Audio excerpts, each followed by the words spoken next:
여러분, 어린이날에는 어린이들에게 뭘 갖고 싶냐고 물어봅니다. 그래서 선물을 사주죠. 또 어린아이들이 먹고 싶어하는 것을 먹기 위해서 우리 어른들이 좀 참습니다. 어른들은 설렁탕 또 국밥 이런 걸 드시고 싶음에도 불구하고 애들 때문에 피자집을 가기도 하죠. 그리고 또 우리 생일 만난 우리 자녀들을 위해서 생일 당한 사람에게 뭘 필요하냐고 묻기도 합니다. 그런데 희한한 것은 어버이날에는 부모님이 필요로 하는 것을 채워드리는 것이 아니라 자식이 하고 싶은 것을 한다는 게 문제죠. 우리는 효도를 하면서 늘 효도한다고 생각하고 자기 만족할 때가 참 많이 있다는 겁니다. 그런데 이것은 비단 저만의 마음이 아니라 통계에 의하면 이 땅의 모든 자식들이 다 동일한 실수를 하고 있다는 거예요.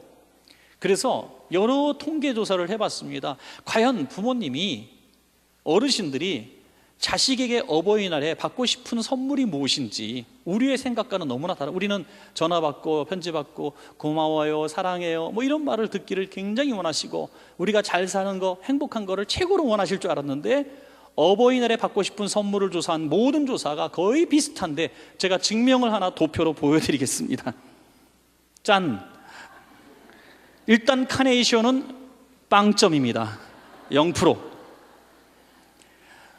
어떤 부모님도 어버이날에 카네이션을 기대하는 부모는 한 명도 없었어요. 편지나 카드, 전화 18%. 효도관광 더 작아요. 14%. 다리가 떨리는데 어떻게 놀러 갑니까? 가전제품 8%. 어르신들은 옛날 거 더 좋아하게 잘 씁니다. 공연 영화표 너희들이나 봐라 4%. 피곤하셔요. 졸리십니다. 카네이션은 빵점. 드디어 영예의 대상 56% 현찰, 영어로는 캐시. 예. 뭐니. 예. 자, 이제 아셨습니까? 어버이날 생신 때 다른 거 하드리지 말고 봉투에 현찰로 드리십시오. 이게 그래도 점잖은 통계고요. 경로당에 가서 물어보니까 90% 연차를 요청했어요. 90%. 여러분, 재밌는 얘기를 잠시 이렇게 드려서 어버이날에 여러분들 너무 슬퍼하지 않게 이렇게 우스갯소리로 말씀을 드렸어요. 여러분, 효가 유교의 가르침인 것으로 우리는 많은 사람들이 알고 있어요. 그러나 유교보다, 우리 한국에 유교가 들어왔을 때보다 무려 적어도 1300년, 1400년 전에 10계명이 나왔습니다. 10계명에서 이 10가지 계명을 통해서 하나님을 섬기는 방법에 대해서, 복과 저주에 대해서 말씀하실 때 아마도 두 돌판에 새겼다면 1계명부터 4계명까지 한 돌판에 새기셨을 것이고 또 5계명부터 10계명까지 한 돌판에 새기셨다면 그 연결고리고 중심을 잡고 있고 또 대인관계의 첫 번째 되는 약속 있는 첫 계명이 무엇이냐? 바로 내 부모를 공경하라 이거예요. 기독교처럼 효를 강조하는 법이 어디 있습니까? 종교가 어디 있습니까? 단지 제사자를 안 드린다고 해서 불효하는, 이렇게 말하는 그들이 참 많습니다. 그럼 이렇게 말씀하십시오. 기독교는 돌아가신 다음에 효도하는 게 아니라 살아생전에 효도하라고 가르치는 종교입니다. 여러분, 왜 그럼 하나님께서 이 십계명의 중심에 하나님과의 대신관계, 인간과의 대인관계에 딱 중심을 잡도록 부모 공경을 말씀하셨을까? 이 십계명의 기초기 때문이죠. 우리 인간 공동체의 질서기 때문입니다. 여러분, 그렇습니다.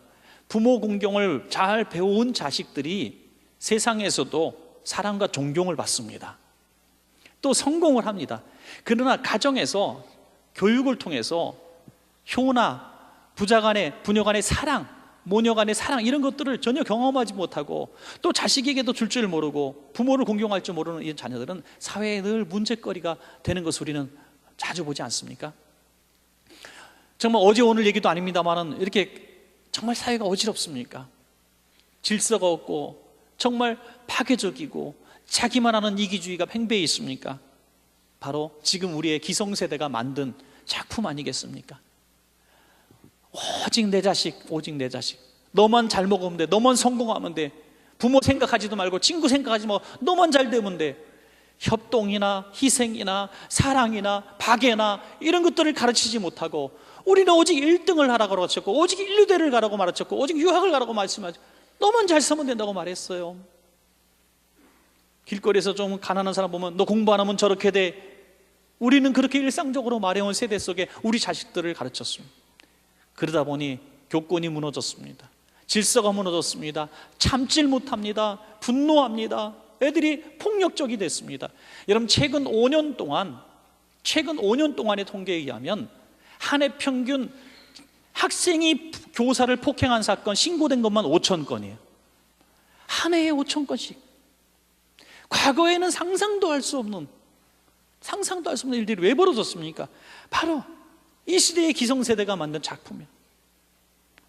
사랑하는 여러분, 다시 이 시대가, 다음 세대가 대한민국이 잘 사는 비결은 뭐 몇 차 혁명이고 산업이고 뭐 기술혁신이고 그것보다 더 중요한 건 정신혁명이 일어나야 돼요. 정신혁명. 네. 그 혁명, 정신혁명의 개조가 일어나야 되는데 그것이 저는 그 연결고리 열쇠가 효의 회복이라고 믿습니다. 효. 네.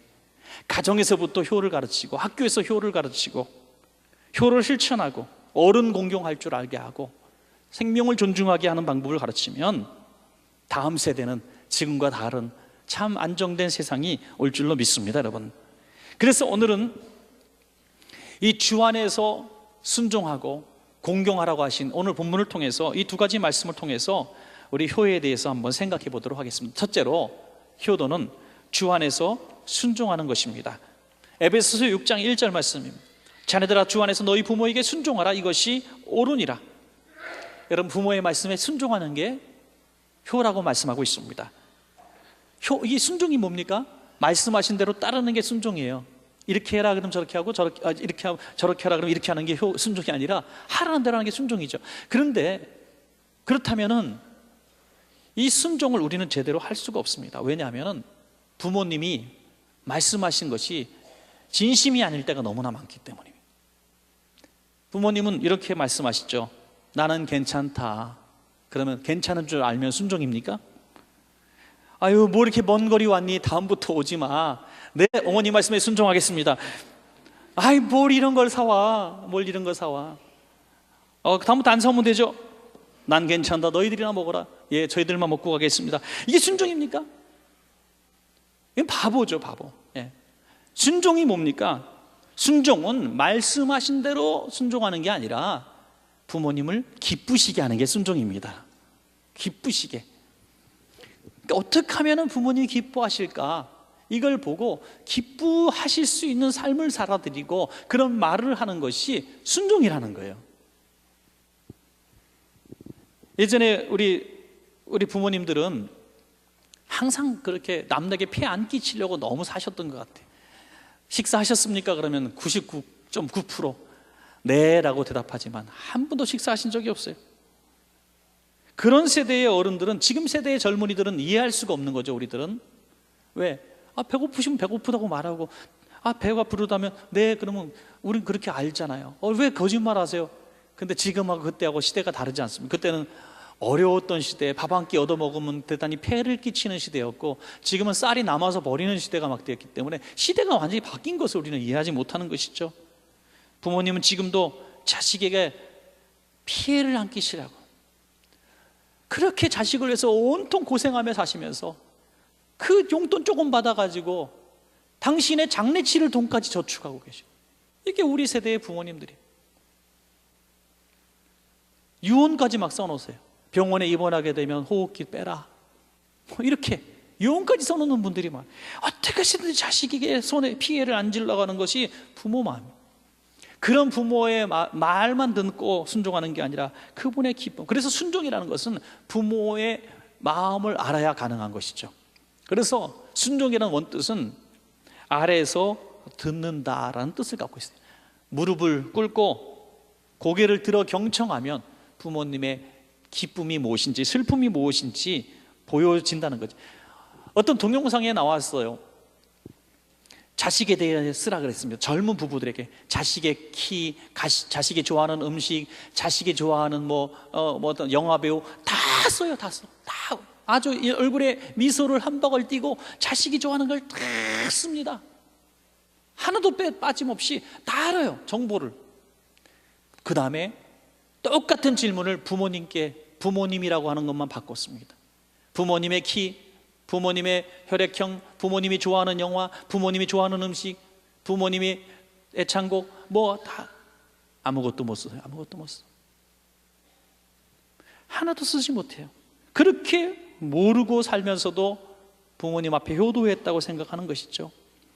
왜 그렇게 되었습니까? 자식은 아래서, 자식의 눈높이에서 자식을 바라보니 다 이해하고 알 수 있었는데 부모는 눈높이로 바라보지 않았다는 거죠. 그래서 얼마나 부모님의 마음을 우리가 상하게 하고도 상하게 한 줄 모르고 살아왔다는 것입니다. 여러분, 예수님 당시에도 가장 하나님을 잘 섬겼다고 하는 신실하다고 하는 사람들이 바리새인 서기관들이었는데, 그들이 하나님을 섬긴다는 이유로 부모를 소홀히 여기는 일들이 많이 있었다고 합니다. 그런데 정말 부모님을 소홀히 여긴 이유는 하나님께 드렸기 때문이 아니라 그걸 핑계 삼아 효도의 의무를 피해갔다는 것입니다. 그래서 예수님은 이렇게 책망하셨습니다. 마가복음 7장 11절 이하에 보니까 너희는 이르되 사람이 아버지에게나 어머니에게나 말하기를 내가 드려 유익하게 할 것이 고르반 곧 하나님께 드림이 되었다고 하기만 하면 그만이라 하고 자기 아버지나 어머니에게 다시 아무것도 하여 드리기를 허락하지 아니하여 너희가 전한 전통으로 하나님의 말씀을 폐하며 또 이 같은 일을 많이 행하느니라. 당신 왜 효도하지 않습니까? 당신 하나님 섬긴다면서 왜 부모님 저렇게 식사를 대접하지 않습니까? 어저께도 굶으셨다는데 제가 그래야 되는데요, 하나님께 정한 소득의 10의 1조와 예물을 드리느라고 부모님을 공개하지 못했습니다. 이렇게 말했다는 거예요. 주님께서 이것을 책망하는 거예요. 조금 더 우리 시대로, 아니 제 언어로 여러분께 말씀을 드립니다. 부모님께 효도하지 않고 부모님을 소홀히 여기면서 하나님 앞에 여러분의 전 재산을 바쳐도 하나님은 기뻐하지 않으신다는 것입니다. 어떤 이유에서도 하나님을 섬긴다는 이유로, 헌금을 드렸다는 이유로 부모를 소홀히 여기는 것은 순종이 아니라 이것은 불효라는 것입니다. 여러분, 그래서 순종이라고 하는 것은 주 안에서라는 이 조건이 있는 거예요. 주 안에서 우리가 주님을 알아야 효도할 수 있다는 것입니다. 주님이 진짜 기뻐하시는 것이 무엇인지 알아야 효도할 수 있다는 것입니다. 여러분, 신앙생활은 열심히 잘하고 교회에서도 충성하는데 동네에서 부모님께 제일 못하는 불효자로 소문이 나 있다면 이것은 하나님이 기뻐하실 일이 아니라는 것이죠. 차라리 오늘 하나님 앞에 드리려고, 아니 하나님 앞에 쓰려고 감사헌금을 좀 갖고 왔다 할지라도 부모님께 용돈 안 드린 분은 다시 봉투에 꺼내가시기 바랍니다. 돌려드릴게요. 오늘 회계부 와서 돌려가시기 바랍니다. 찾아가세요. 그래서 부모님께 드리세요.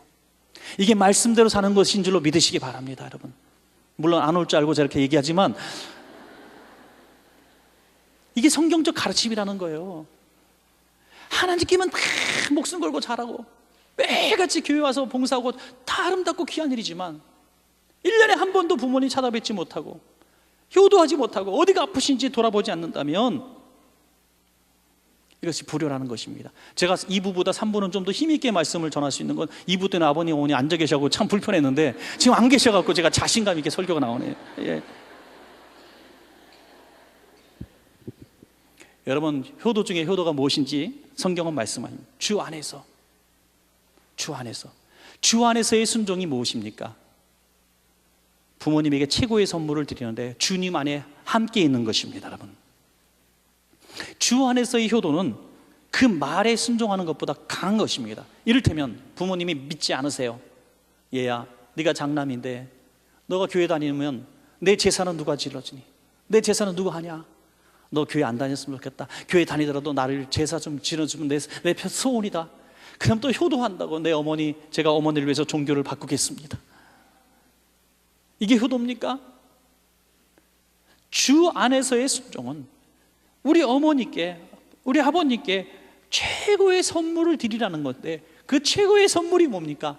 같이 주님 안에 거하는 구원의 선물인 것입니다. 여러분, 구원의 선물. 참 목사가 되니까 참 장례식을 너무 잘 가요. 너무 많이 가요. 장례식장 가는 게 이제는 굉장히 저는 자연스럽고요. 장례식장 가면 마음이 편안해서 음식도 잘 먹고 너무 좋아요. 예. 그 분위기가 뭐 너무나 익숙해요. 여러분, 그런데 장례식 갈 때마다 굉장히 무거울 때가 있어요. 너무 힘들 때가 있어요. 차를 타고 오는 내내 마음이 아플 때가 있어요. 바로 예수 잘 믿는 성도님인데 부모님의 장지에 제사상이 차려있을 때 그 식구들도 너무 힘들어하고 너무 힘듭니다. 여러분, 언제 부모님 하루아침에 넘어지고 그럴 수 있어요. 자, 우리 교회 성도님 한 분도 몇 주 전까지 수영도 하고 그러시는 어르신 한 번 넘어지시니까 그냥 누워 계시는 거예요. 못 일어나세요. 90 넘어서 일어날 수가 없어요. 여러분, 아무리 건강해도 듣지 못하시면 복음을 전할 수가 없습니다. 효도 중에 효도는 멀리 여행 보내는 것보다, 선물 사드리는 것보다 예수 믿게 하고 천국 가게 하는 겁니다. 믿으십니까, 여러분? 절대로 이 일을 미루지도 마시고 못가 바꾸지도 마시고 오늘 어버이 주일날 이 마음을 굳게 결심하십시오. 그래야 오늘 진정한 효도하는 주 안에서의 순종이 될 줄로 믿습니다. 마지막 두 번째는 공경입니다. 공경. 에베소서 6장 2절입니다. 내 아버지와 어머니를 공경하라. 이것은 약속이 있는 첫 계명이니. 아버지와 어머니를 공경하라. 저는 이 말씀이 너무나 위로가 돼요. 왜? 애들이 엄마만 알기 때문에. 하여튼 아버지가 요즘엔 다 좀 과로밖에 있는 것 같아요. 세상에서 가장 아름다운 언어 1위가 어머니였어요. 아버지는 10위쯤 될라나? 하여튼 없어. 근데 성경은 이렇게 말씀하세요. 아버지와 어머니를 공경하라. 똑같이 공경하라. 이것은 약속이 있는 첫 계명이니 순종하면 복을 주시는 첫 번째 대인관계 첫 번째 계명이라는, 으뜸 계명이라는 거예요. 순종에는 주 안에서라는 이런 조건이 있지만 공경에는 조건도 없어요. 공경은 의무라는 거예요. 왜? 나이 드신 부모님은 이제 자식의 도움이 아니면 살아갈 수가 없기 때문에 의무라는 거예요. 의무. 공경, 생명의 책임을 지라는 겁니다. 생명의 책임. 하나님을 섬긴다고 하면서 하나님의 말씀대로 산다고 하면서 부모님의 공양을 소홀히 여기는 사람은 불신자보다 악한 자입니다. 가나안 농군 학교를 세운 김용기 장로님은 세상에서 가장 악한 죄가 두 가지가 있다고 했습니다. 첫째는 하나님을 안 계시다고 불신하는 죄, 두 번째는 불효하는 죄라 그랬어요. 십계명을 제대로 이해하신 말씀이라고 생각을 합니다. 그래서 공경이 과연 무엇일까? 공경.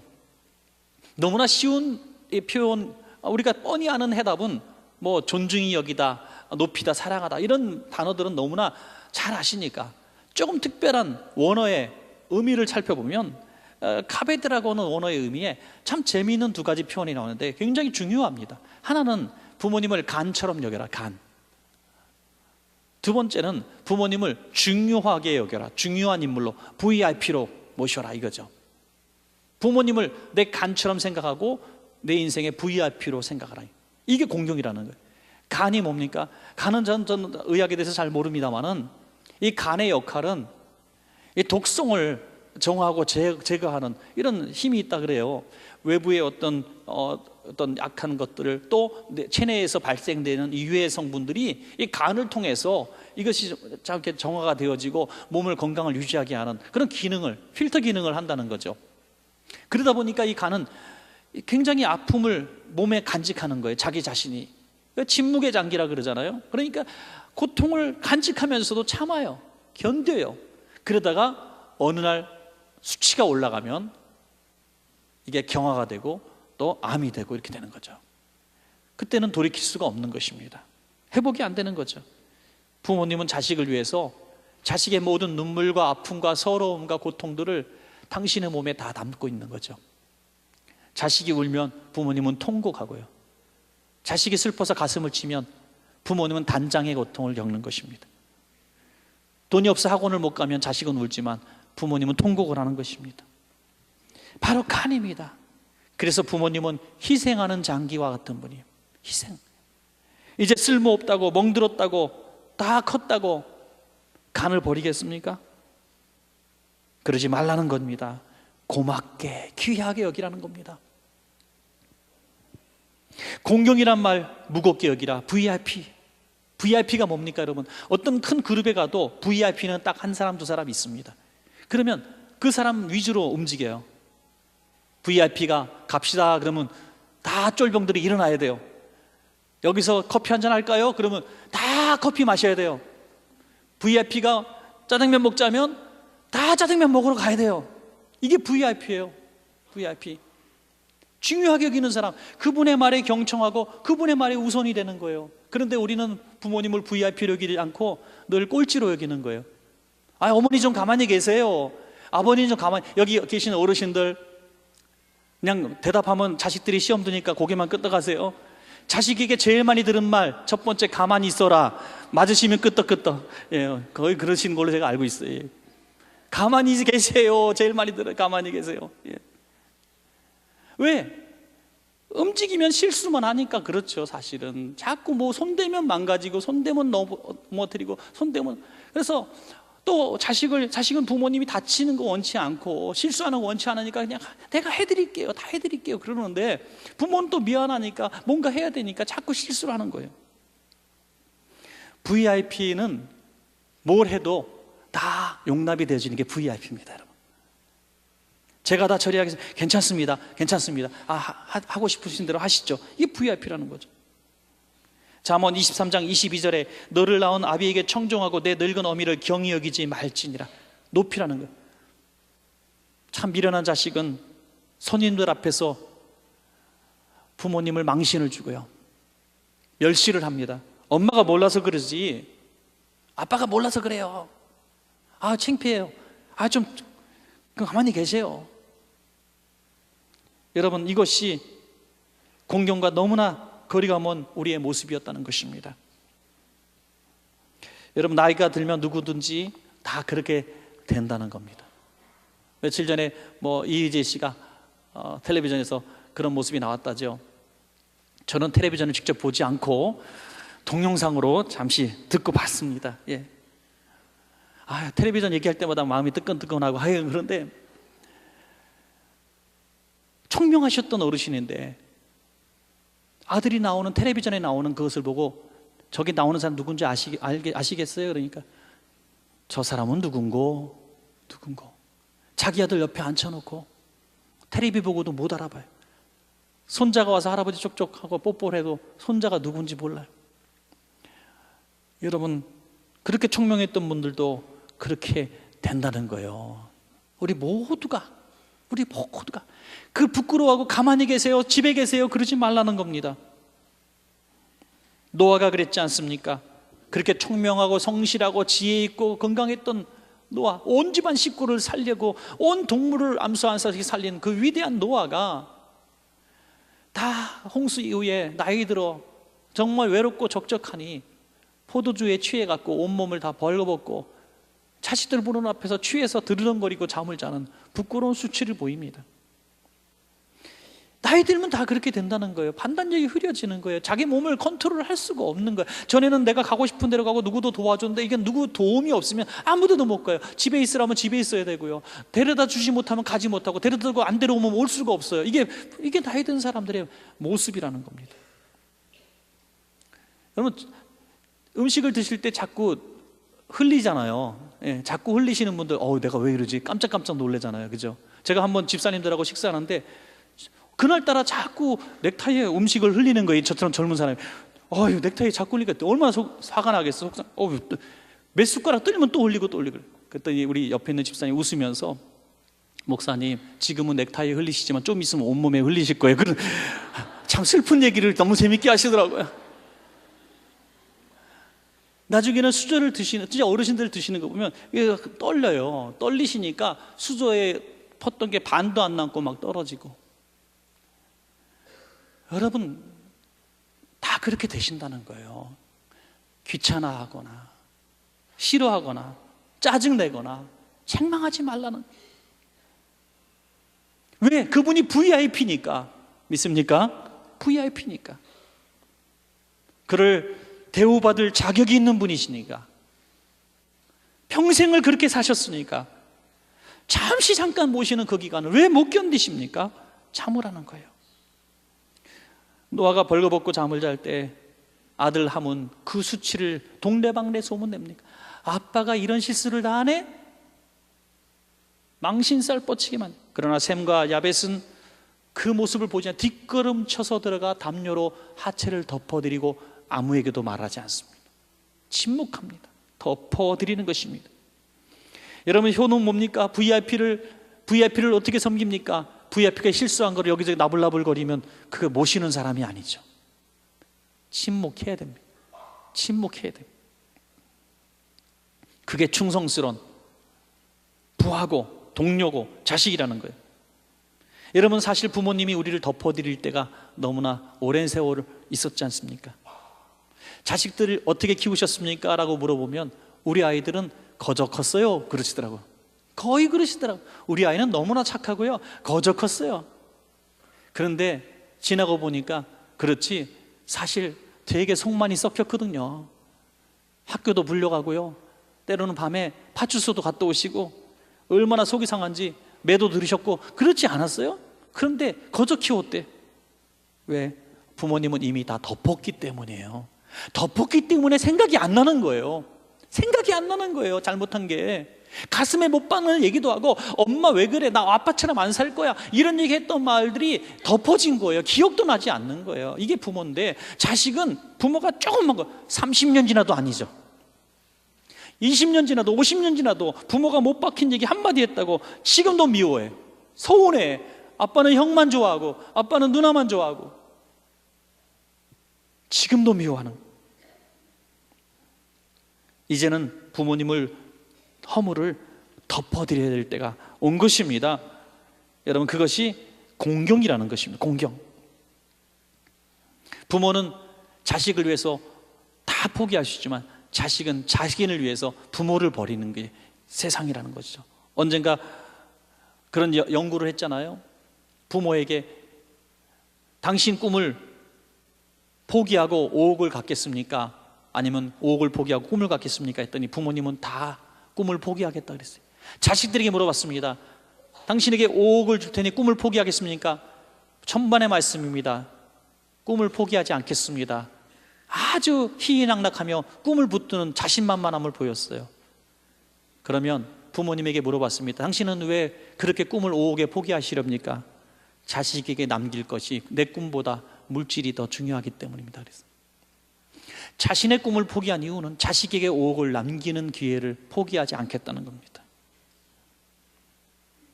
수많은 이 땅의 어르신들이 수술 받으면 나을 수 있음에도 불구하고 자식에게 폐 안 끼치겠다고 그 병을 안고 가시는 분들이 얼마나 많은지 아십니까? 여러분, 바로 지금까지 우리는 함처럼, 그럼에도 불구하고 함처럼 살았다는 거예요. 어느 목사님은